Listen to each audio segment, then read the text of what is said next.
6 de diciembre, lamentablemente, comenzamos con una noticia que no quisiéramos nunca entregar. Así es el caso terrible de Teresita Ponce, una joven de 28 años que estaba desaparecida. Tomamos contacto ayer con su familia y lamentablemente fue hallado su cuerpo sin vida, aparentemente asesinada por su ex pareja. Vamos a ir con esta historia, luego comentamos en el siguiente reportaje preparado por Rodrigo Pérez.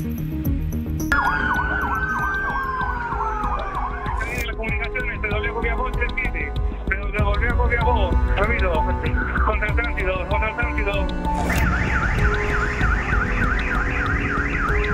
15 horas, Copiapó, día miércoles 15 de diciembre. El dispositivo sería en el sector de España, el dispositivo de la Atacama Norte.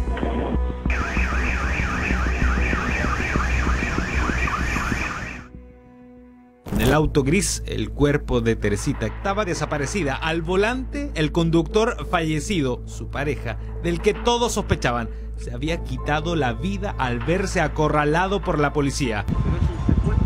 Era el fin para él, mientras que para la familia de la joven de 28 años era el momento de saber la verdad. Una angustiante historia que había comenzado la mañana en que no llegó a casa tras su trabajo nocturno en una fábrica. En ese contexto, conocimos a la familia. Cuando tú no estás, un año lleno de muchas cosas buenas. Joven madre de 2 niñas, de 3 y 13 años. Un empleo de noche al interior de una fábrica en San Bernardo, sueños que a sus 28 años aún no cumplía, y una familia armada de parientes y amigos, los mismos que eran su contención, los mismos que la mañana de este martes pedían entre lágrimas al único sospechoso que la entregara, que soltara a Teresa.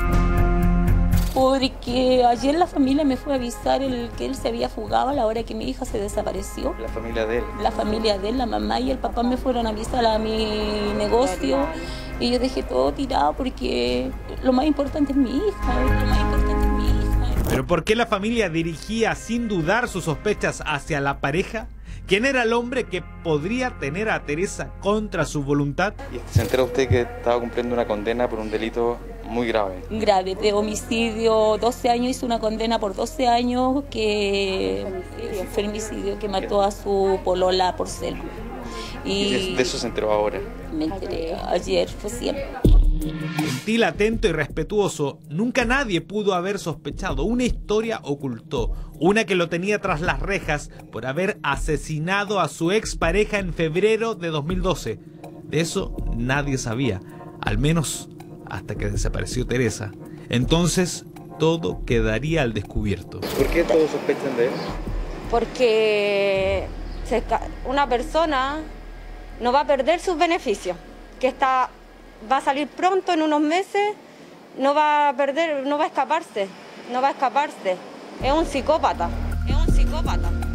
Nadie en la familia sospechó que un 20 de febrero en 2012, Sebastián Vázquez Araneda había asesinado a su expareja. Ella tenía 19 años cuando recibió las 45 puñaladas con las que Sebastián le quitó la vida. Porque él la tenía amenazada constantemente. Lo que pasa es que ella ya no quería estar con él, porque ella se enteró que realmente lo que él había estado preso anteriormente era por haber matado a su expareja. Y por eso él se encontraba haciendo prisión con un beneficio de que él salía los fines de semana, ¿me entiende? Y ayer él salió de la cárcel, se escapó para interceptarla a la llegada de su domicilio. Ella trabaja de noche. Un femicidio ocurrió en la comuna de Quilicura. Alfonso Concha nos había adelantado y ya está en el lugar. Alfonso. Sí, claro que sí, ocurrió a las 1 de la tarde. 12 años de presidio efectivo fue la pena por homicidio calificado. ¿Qué fue lo que ocurrió entonces? ¿Cómo es posible que se fugara para posteriormente terminar presuntamente con la vida de Teresa? Una hora antes de saber el paradero de Teresa, realizábamos este recorrido. El objetivo, intentar entender cómo fue posible que la joven simplemente desapareciera. A 11 kilómetros de su casa está esta fábrica. Al interior debía cumplir turno cada noche, 21 minutos. Desde aquí debió recorrer la mañana en que nunca llegaría a su hogar. Desde este lugar, cerca de las 7 de la mañana aproximadamente, según comentan los testigos, habría entonces salido Teresita rumbo a su hogar. iba a llegar a eso de las 8:20 de la mañana, horario habitual. Justamente iba en destino al metro La Granja. Ese recorrido, el último recorrido, lo realizaba a pie, el lugar en donde la familia cree fue interceptada por su pareja. Un bus de acercamiento la habría trasladado aquella mañana para que de alguna manera llegara hasta esta estación La Granja. 9 minutos a pie la separaban con su destino. Normalmente no debería llegar más allá de las 8:20 am a su casa. Salida de metro estación La Granja, un recorrido muy conocido por ella que tenía que ver justamente con la salida de su trabajo todas las mañanas. Caminaba, y probablemente eso ocurrió también el día que desapareció, por esta avenida. Una rutina que probablemente su pareja conocía, y es por eso que la familia también sospecha del actuar de aquel hombre esa mañana en que desapareció Teresita. Quisimos observar el lugar del presunto ataque. Solo una mujer aseguraba haber visto la escena. La testigo llegó, la niña que los vio, y estaba ahí donde la camioneta se daba vueltas, varias vueltas se dio. La niña, la testigo, me dijo que le disparó en la pierna. Acá, en este mismo sector. Y mi amiga estaba tirada en el suelo, al lado de acá. No sabemos bien si se trata de las vainillas, de un posible disparo o incluso de rastros biológicos que justamente fijarían este punto a muy pocas cuadras, 2 simplemente desde su hogar, un hecho, ¿no?, que confirmaría el testimonio de este testigo. Inicialmente el lugar presenta marcas que podrían ser rastros biológicos, por lo que se toman las muestras necesarias. Posteriormente se nos informaría que se descartaba dicha evidencia, pero el rastreo habría arrojado la presencia de una vainilla y un proyectil en el sitio. La versión de un eventual ataque cobraba consistencia. De ser así, ¿cuál podría haber sido el móvil? Por favor, Seba, te lo pido como mamá. No le hagas nada a mi hija, devuélvemela. Por favor, hijo. Necesita a mi amiga que la deje en cualquier lado, que alguna persona la encuentre, que la deje en un hospital, en cualquier lado, si está herida, que no le haga daño, que no le destruya la vida a 2 niñas, a su madre, a su amiga. Le diría que por favor se entregue, que haga conciencia que ella tiene una hijita de 2 añitos, de 13 años y que la están esperando. Todos aquí estamos destrozados como familia. Eso. 60 minutos más tarde la historia daría un giro a 820 kilómetros más al norte.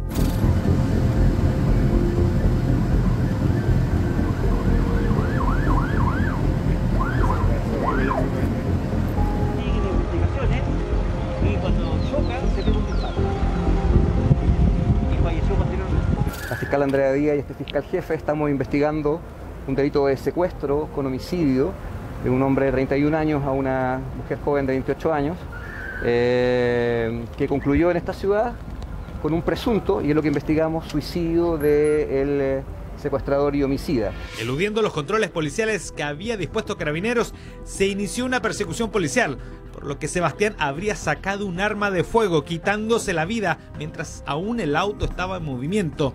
Cuando al fin detuvieron el vehículo, el destino de Teresa y su pareja quedaron al descubierto. Este sujeto eludió bastantes controles policiales de Carabineros y de la PDI hasta llegar hasta el radio urbano de la ciudad de Copiapó, donde logró terminar su vida. ¿Cómo es posible que una falla en el sistema terminara con la vida de una joven madre supuestamente a manos del hombre que debería haber estado en prisión? Gendarmería se remitió a enviar el siguiente comunicado fechado el día 14 de diciembre. Gendarmería inició una investigación interna para esclarecer los hechos que culminaron con la fuga de SABA desde el Centro de Detención Preventiva de Puente Alto, hoy a las 7:40 de la mañana. Debido a su condición de mozo, el sujeto se aprovecha del acceso que tiene hacia un portón que comunica con el exterior, específicamente con el sector de estacionamiento, donde debía realizar labores de aseo. La autoridad penitenciaria, sin perjuicio del sumario administrativo interno que determinará otras eventuales responsabilidades, ha decidido aplicar la inmediata destitución de un funcionario, dada la grave negligencia que implicó su actuar en el marco del trabajo de custodia que realizaba y que permitió la fuga de esta persona privada de libertad. Justicia resulta ser una palabra abstracta para esta familia, que hoy vive el dolor de saber el violento destino de esta joven madre. Qué indignación, qué impotencia, Mirna, tú lo decías, ayer conversábamos con la mamá, conversábamos con una de sus mejores amigas, una de las mejores amigas de Teresita, ¿no? Y el temor, esa angustia de que por favor apareciera, y finalmente este hombre le quita la vida aparentemente de acuerdo al proceso investigativo que se está llevando. Y la pregunta que uno se hace, ¿cómo llegamos a esto? ¿Cómo una persona que estaba condenada por un homicidio calificado logra escapar de la cárcel, más allá de la decisión que haya tomado muy bien y en buena hora Gendarmería de dar de baja al funcionario, que finalmente es el que comete la negligencia que permite que este hombre se fugue? Pero aún así uno se tiene que preguntar muchas cosas. Chiquillos, abrimos la conversación, Mauricio, Bernardita, Francesco, y por supuesto también vamos a estar conversando con Marisa Navarrete, quien nos va a entregar los detalles desde el punto de vista legal. Pero antes... La primera emoción es de desconcierto, desconsuelo. Evidentemente falta acreditar fehacientemente que él fue, habría sido el autor del homicidio de ella, y si es así se configuran nuevos femicidios en el país. Llevan 40 femicidios, lo que va corrido de este año, 154 femicidios frustrados además, ¿no? 2 femicidios inducidos también, estos como suicidios que son de algún modo alentados por las parejas. Y es feroz, la verdad es como desconcertante. Nosotros vimos la noticia ayer, escuchamos el testimonio, los cercanos tenían ese temor, esa sensación de guata de que él tiene que ver con esto, el hombre tenía antecedentes. Yo no puedo entender cómo estaba en la calle, cómo pudo haber cometido esto, si es que lo cometió. Es una situación tan dolorosa, ¿no? Además, cuando esta mujer, Teresita, tenía 2 niñitas, una de 3 años, otra de 13, una familia que se rompe absolutamente y que probablemente va a costar mucho poder encaminar, ¿no? estos sentimientos. Estamos con Marisa Navarrete, abogada exfiscal, con quien queremos conversar de este tema, pero antes queremos tomar contacto con nuestro corresponsal, Juan Rojas, en la región de Atacama, en Copiapó. Juan. Hola, ¿qué tal? ¿Cómo están? Qué gusto de saludarlos, ¿cierto? Acá desde la plaza de la ciudad de Copiapó. El saludo, por supuesto, para todo el panel, para Ángeles y también para Mirna, que están a esta hora. Bueno, Copiapó hoy amanece un poco consternado, ¿cierto?, con esta situación que se vivió en el día de ayer, donde en una de las principales arterias de nuestra ciudad de Copiapó fue protagonista precisamente de este hecho policial, ¿cierto?, que enluta a una familia nuevamente en nuestro país con un nuevo caso de femicidio y, por supuesto, también con esta situación de persecución que se inició en el sector sur de la ciudad de Copiapó, ¿cierto?, precisamente en el bypass al ingreso sur de nuestra ciudad, y que se trasladó precisamente hasta el sector de avenida Copayapu con la Alameda, 2 arterias bastante con mucha afluencia de vehículos, precisamente a la hora que ocurrieron los hechos. Una situación, ¿cierto?, que dejó muy complicada a la ciudad de Copiapó, porque una vez que ocurrieron todos estos hechos comenzaron a surgir y a llegar una gran cantidad de videos a las diferentes redes sociales, donde, si bien es cierto, tuvo lo que fue lo que nadie se explicaba, qué es lo que estaba ocurriendo. Habían informaciones, llegaban videos, informaciones que decían una cosa, que luego se iban clarificando, pero todo comienza, ¿cierto?, con esta persecución, ¿cierto?, a lo que es la salida sur de Copiapó. Luego el sujeto, ¿cierto?, toma el camino, ¿cierto?, del bypass sur para dirigirse hacia el norte de nuestra ciudad. Luego hace un viraje muy sorpresivo en el sector de Hacienda Toledo, donde Carabineros, ¿cierto?, intentó también detenerlos, y ahí se produjo precisamente la balacera, donde precisamente Carabineros, intentando poder detener a este sujeto que había eludido los controles policiales, él llega hasta lo que es la carretera 5 Norte, la salida norte de Copiapó, y obviamente comienza esta persecución hasta el sector de avenida Copayapu con la Alameda, donde, bueno, como les comentaba recién, Carabineros nos dijo que el propio individuo había, al verse ya acorralado, ¿cierto?, por la persecución tanto de Carabineros como la Policía de Investigaciones, procede, ¿cierto?, a interferirse una bala en la sien, con lo cual no terminó precisamente con la vida en ese momento, sino que trasladado hasta el hospital fallece este individuo, ¿cierto?, que se tuvo que prestar la atención necesaria, ¿cierto?, para poder de una u otra manera tener la posibilidad, ¿cierto?, de que pudiese llegar con vida al hospital, pero en camino hacia el recinto asistencial fallece este individuo que, si bien es cierto, en el día de ayer tuvo esta situación, que provocó esta situación que pudo haber de una u otra manera provocado también otro tipo de accidentes, no solamente precisamente la colisión que tuvo después con una profesora de la Universidad de Atacama que, sin querer queriendo, como dice un personaje de la televisión, se vio involucrada en este hecho. Así que Copiapó consternado, hoy amanece con un día nublado, tal vez también un poco triste, con esta noticia que está enlutando no solamente a Copiapó, sino que también a todo el país. De todas maneras. Gracias, Juan Roja, por este reporte. Retomamos el contacto contigo en cualquier minuto cuando la información así lo amerite. Que esté muy bien. Bien, pues sí, vamos a conversar con Marisa Navarrete justamente, Ángeles, porque tenemos que hacer una bajada. Aquí hay una responsabilidad, lo decíamos, también de Gendarmería. Hay un informe de Gendarmería, de hecho, que señalaba que esta persona no tenía control de ira, era una persona conflictiva. Y la pregunta que uno se hace, bueno, entonces, ¿cómo tenía beneficios? ¿Cómo le dieron el carácter de mocito? Claro. Que son personas que tienen más libertades dentro de las restricciones, obviamente, de un recinto penitenciario, pero en definitiva se gana la confianza. Marisa, ¿qué tal? Gracias por estar con nosotros. Hola, cuéntanos ¿cómo ves este caso? Sí. Hola, buenos días. Bueno, obviamente aquí nosotros estamos, me imagino todo el país consternado, porque siempre estamos criticando esto de la puerta giratoria, cómo es posible que la gente esté libre. Bueno, este sujeto no estaba libre, estaba preso, tenía una condena, de alguna manera había operado hasta ese momento el sistema. Y lo que sucede ahí es que hay lo que todos conocemos como una evasión de detenido. Aquí hay una negligencia, al menos, no sabemos si esto es doloso o no, pero por lo menos una negligencia de Gendarmería en resguardar a una persona que estaba condenada y rematada. Eso es, sin duda, el gran problema que tenemos acá. Para que ustedes sepan, eso también constituye un delito bastante relevante. La persona, los que tienen a cargo, personas que están, en este caso, condenadas, y si esta situación se produce por, digamos, haberse puesto de acuerdo con esa persona, le pagaron, qué sé yo, obviamente tiene una pena bastante grave que se evalúa esta pena en relación al delito que tenía esta persona que se fugó. Claro. O sea, no el delito que comete, sino que el delito que había cometido y por el cual estaba cumpliendo una condena. El delito la pena asociada al delito de evasión de detenido está asociada a la pena de la persona que se fugó. Ya se rebaja, por supuesto, no es la misma pena, en 2 grados. Ahora, lo relevante de esto es que también se castiga cuando existe negligencia, porque no siempre hay una puesta de acuerdo. Pero esa negligencia, y aquí lo vemos, es tan grave que obviamente también está configurada como un delito y tiene también contemplada una pena bastante grave, pero que se rebaja al menos en 3 grados. A mí me parece que en este caso, obviamente, el sistema debió haber operado. Los beneficios intrapenitenciarios son también parte de los derechos que tienen todas las personas que están condenadas y que han cumplido ciertos requisitos.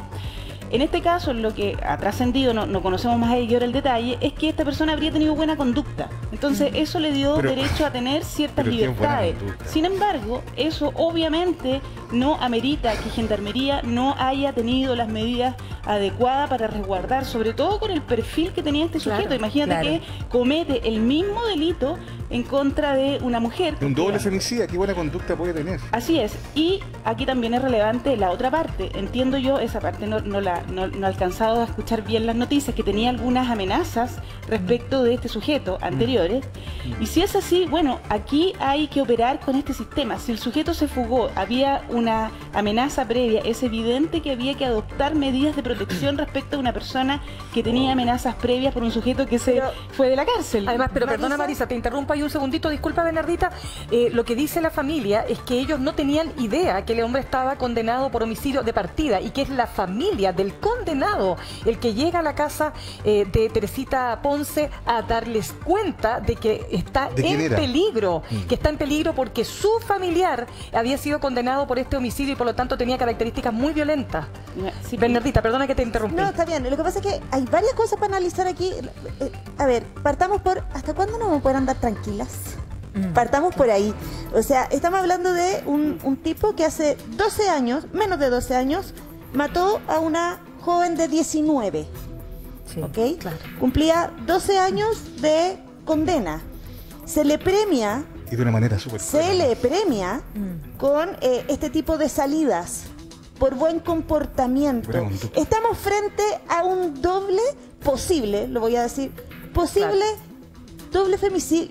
No entiendo, no me cabe en la cabeza dónde se puede decretar entonces que una persona así pueda tener un buen comportamiento, porque resulta que quien tuvo el criterio de decir, pongámonos en el mejor escenario, con toda la inocencia del mundo, sí, el tipo se porta bien, estamos hoy con una familia absolutamente destruida, con una mujer como decimos todas, ya no estamos todas. No estamos todas. Cuando nos dicen, pero ¿por qué las mata? Es por esto, porque ya no estamos todas. ¿Hasta cuándo? ¿Por qué 12 años de prisión a una persona que le da muerte a una mujer de 19? Exactamente. ¿Por qué 12? Es un gran tema, porque muchas veces se dice que en Chile se matan a las mujeres porque pueden matarlas. Pero es que lógico. Porque hay un sistema que lo permite de algún modo, ¿no? Y esto lo confirma de manera bien dramática. ¿Por qué una mujer que está siendo, y voy a ir más allá de este caso, porque una mujer que se siente amenazada en este país, no solo tiene que ser quien dé la cara, que sea valiente, que sea ella la que vaya a denunciar, que además tenga que ser ella la que está, oye, voy a medir la cantidad de metros a ver si está cumpliendo la medida? Es de locos. Perdón que me ponga así, pero es que de verdad que me indigna, porque estamos en una sociedad, somos todas personas normales, esperamos lo mejor para este país, pero no puede ser que una mujer se lleve la responsabilidad de mantenerse viva. No estoy diciendo de ser feliz, no, de mantenerse viva. Eso es... ¿Qué es esta figura, Marisa? Perdón, el mocito. ¿Qué es eso? No, lo que pasa es que hay beneficios dentro de la cárcel donde te dan mayores libertades, entonces te asignan o te permiten hacer ciertas cosas que de acuerdo a el delito, de acuerdo a los años que has tenido, no puedes hacer. Pero es relevante señalar aquí que no es que esta persona haya estado libre. Lo que pasa es que tenía derecho a hacer una actividad que normalmente no la tendría, y esto por su buen comportamiento. Pero tenía salida dominical. Tenía salida dominical. Claro, pero el problema es que no es ese, si el problema es que Gendarmería no adoptó las medidas de resguardo necesarias. Perdona, pero es que hay que demostrar, pero perdón, antes que eso, una persona que tiene salida dominical con un homicidio calificado puede tener, o sea, yo entiendo que todos los presos tienen derecho a rehabilitarse. ¿Por qué pasa? Pero a ver, la pregunta es, insisto, lo que dice Bernardita no es menor. ¿Cómo le das 12 años a un homicida calificado? Sí. 1. 2. Puede tener derecho a salida dominical una persona cuyo informe de Gendarmería dice que no tiene control de ira y que es conflictivo. Pero si el mismo caso de Ámbar. Es lo mismo. Estamos hablando del mismo caso. Entonces, ¿quién aplica el criterio, Marisa? ¿Quién dice? Hay una comisión, claro, hay una comisión, ¿cierto?, que está compuesta por miembros del Poder Judicial, ministra. Recordemos que incluso en el caso de Ámbar hubo una acusación. El tema es que aquí hay una ley que permite, que le da, por cierto, atribuciones a esta comisión para dar beneficios, porque entendamos un problema mayor de fondo. No estoy diciendo que esto sea justificado, estoy diciendo por qué existen los beneficios. Claro. La ley dispone ciertas normas, el criterio para aplicarla la imponen otros. Entonces, ahí tenemos que ver dónde está el problema. ¿El problema está en la ley o el problema está en el criterio, cómo se aplica la ley? ¿Debería revisarse la comisión? ¿Deberían revisarse esos criterios, crees tú? Bueno, obviamente a raíz del caso de Ámbar se revisaron y se supone que son más estrictos. En este caso, como digo, esta persona no es que estuviera libre, el problema es que tenía menos restricciones y Gendarmería no cumplió las medidas de resguardo que debió hacerla. Hay una persona que fue, ¿cierto?, separada ya, inmediatamente removida, precisamente porque debe haber existido, eso no lo conocemos, una negligencia al menos inexcusable de la persona que tenía a cargo el control de este detenido, de esta persona condenada, ni siquiera detenido, condenada. Por lo tanto, allí hay un problema muy grave y es el que se tiene que hoy día Gendarmería dar cuenta. Sí, tenemos un problema serio con Gendarmería. Pero estos casos que nos indignan no nos pueden motivar, porque muchas veces pasa eso, a que al final del día la respuesta a estos problemas es que la gente esté encerrada y punto. Porque siento que como sociedad después nos da lo mismo, porque la gente está encerrada y a nadie le importa, y que Gendarmería haga lo mejor que puede. Gendarmería tiene serios problemas para efectos de la cárcel de San Miguel, ese terrible caso. Se hicieron informes a propósito de los protocolos que se tenían que mejorar, varios informes, pero habían problemas de redacción, problemas de ortografía que están documentados en 2 libros, y ahí quedaron, nadie los leyó. Con el tema del señor Bustamante, que termina con la vida de Ámbar, también habían informes que también se acusó mala ortografía, se acusaba que todos los informes se copian de otros, entonces los jueces veces al final del día tampoco los leían o no les daban importancia. Y en este caso también tenemos una posible negligencia, un caso doloso, no lo sabemos bien. Entonces hay un tema con Gendarmería, pero es re fácil, creo yo, llegar y decir, pucha, Gendarmería tiene la culpa. No, pero déjame terminar. O como tú decías también, esta cuestión, pucha, a todos nos indigna. ¿Cómo es posible? Bueno, las cosas en una democracia también pasan porque las sociedades dejamos de presionar al Estado para que las cosas funcionen. ¿Quién se acuerda de Gendarmería en una elección presidencial? ¿Hay algún candidato que haya hecho una propuesta seria con respecto a Gendarmería? ¿O cómo apoyamos? ¿Cómo tenemos gendarmes de mayor calidad? ¿Cuánto le pagamos de sueldo a los gendarmes? ¿Cuánto nos preocupamos de su formación, de su capacitación? O sea, a nadie le importa esta cuestión. Pero ¿será que nos tenemos que cuestionar qué candidatos se está preocupando los gendarmes? ¿O qué apuestas nuevas hay para mejorar todo esto? Porque, insisto, si nos quedamos en el tema de los gendarmes no vamos a solucionar nada. El gendarme ya fue dado de baja y pobre Teresita ya no está viva. No, el tema es hacia arriba. Pero por eso te digo, ¿quién fiscaliza esta comisión de la justicia que determina si el tipo es bueno o malo, los permisos, los 12 años de cárcel a un homicida? O sea, va más allá, creo yo. Pero va a ir más allá de la medida que nos importe. El tema del Sename nos explotó en la cara. Nos dimos cuenta que tenía un problema gigantesco, miles de niños abusados, algunos fallecidos, a propósito de miles de negligencias. Exacto. Pero hasta esa época no nos interesaba demasiado, hay que ser súper serio. ¿Cuánta indiferencia hay sobre ciertas instituciones que son claves? Las cárceles, ¿a quién le importa el estado de las cárceles? ¿Nos importa realmente o no? Eso me gustaría decir. Yo creo que realmente aquí el problema son las cárceles, como tú dices. Las cárceles hoy día están colapsadas, no tienen recursos, porque los candidatos de todos lados lo único que hacen es llenarse la boca con la delincuencia, pero se quedan solamente en el discurso. La delincuencia, ya lo hemos conversado otras veces, se tiene que atacar en forma global, desde las oportunidades que tienen las personas hasta el tratamiento de las cárceles. Las cárceles, ¿quiénes van a las cárceles hoy día? Obviamente nuestra justicia es clasista. Hoy día va la gente que no tiene recursos a las cárceles. Que no tiene para pagar un buen abogado que te ayude a zafar. Obviamente la gente... perdón, pero es así. Claro, entonces, si hoy día las cárceles, la gente que tiene recursos realmente tuviera una pena efectiva, realmente ahí se van a preocupar de mejorar las cárceles. Exacto. De que las cárceles sean algo que pueda rehabilitar a la gente, que la gente que tiene estos crímenes de sangre que le llamamos, son crímenes distintos a los delitos contra la propiedad. Deben tener un tratamiento distinto, deben tener un enfoque distinto. Una persona que cometió ya un femicidio y vuelve a cometerlo, como también pasó con el caso de Ámbar, evidentemente hay un perfil que requiere un tratamiento psiquiátrico distinto a aquel que anda robando o anda buscando especies. Entonces, tenemos un problema como sociedad respecto de las cárceles.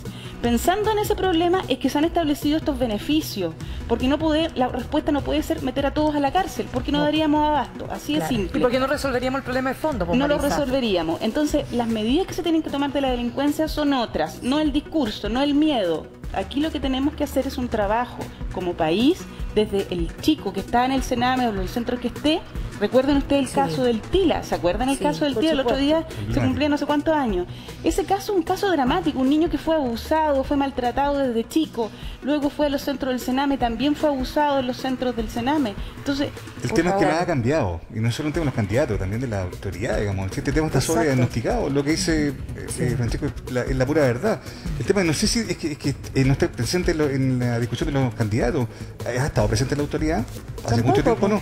Y sigue pasando, eso es lo más cruel. Es que ese es el problema. Hay otra cosa que a mí me llama la atención y que ayer lo comentaba la mamá y la amiga, que Teresita les había dicho y les había confesado que mantenía esta relación por redes sociales con este sujeto hace 2 años. Entonces, ¿cómo también se tiene acceso finalmente a redes sociales? ¿Cómo él puede tener una relación desde la cárcel? Y aparentemente Teresita no tenía idea al principio, y después cuando supo de esta condena tampoco sabía que era por femicidio.